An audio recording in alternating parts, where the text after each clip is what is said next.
আসসালামু আলাইকুম। আইবিএন নিউজে আপনাদের স্বাগত। সাথে আছি আমি সাবরিনা। সাম্প্রতিক সময়ে মধ্যপ্রাচ্যের ভূ রাজনৈতিক দৃশ্যপটে এক অভূতপূর্ব পরিবর্তন লক্ষ্য করা যাচ্ছে, যেখানে ইরান, ইসরায়েল এবং যুক্তরাষ্ট্রের মধ্যকার ত্রিমুখী উত্তেজনার মাঝে সৌদি আরবের একটি শক্ত অবস্থান গোটা বিশ্বের নজর কেড়েছে।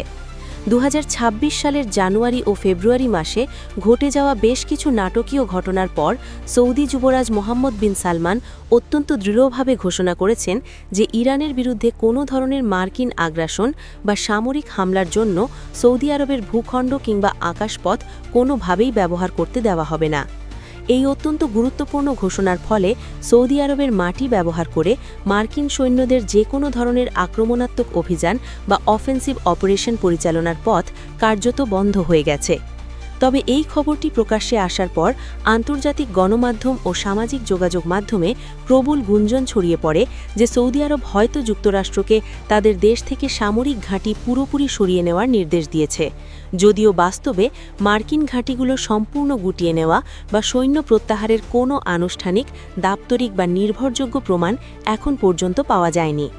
মূলত এই বিভ্রান্তি বা গুঞ্জনের সূত্রপাত হয় তখন যখন ইরানের সামরিক বাহিনী ইসলামিক রেভলিউশনারি গার্ড কর্পস বা আইআরজিসি মধ্যপ্রাচ্যের বিভিন্ন স্থানে ছড়িয়ে থাকা ২৭টি মার্কিন ঘাঁটিকে সরাসরি তাদের লক্ষ্যবস্তু হিসেবে ঘোষণা করে। ইরানের এই প্রকাশ্য হুমকির পর স্বাভাবিকভাবেই সৌদি আরব, কাতার সহ অন্যান্য উপসাগরীয় দেশগুলোতে গভীর নিরাপত্তা উদ্বেগ ও আতঙ্ক তৈরি হয়।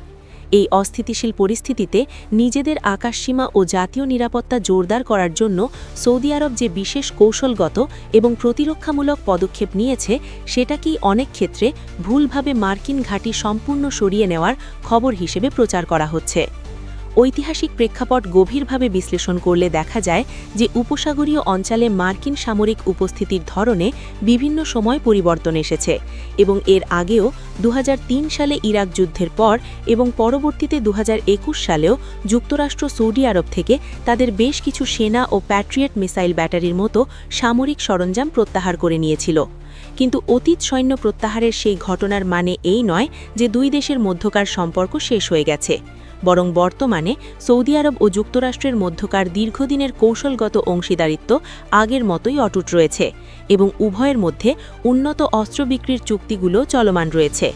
কৌশলগত দিক বিবেচনা করে বর্তমানে এই অঞ্চলে যুক্তরাষ্ট্রের সবচেয়ে বড় এবং প্রধান সামরিক ঘাঁটি হিসেবে কাতারের আল উদেইদ বিমান ঘাঁটি ব্যবহৃত হচ্ছে, যেখান থেকে পেন্টাগন তাদের যাবতীয় সেন্ট্রাল কমান্ড অপারেশন পরিচালনা করে থাকে।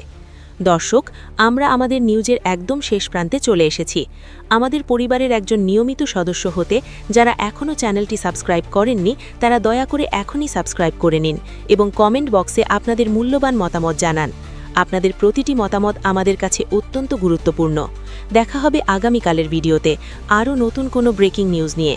ততক্ষণ পর্যন্ত সবাই সাবধানে থাকুন, সতর্ক থাকুন এবং আইবিএন নিউজের সাথেই থাকুন। আল্লাহ হাফেজ।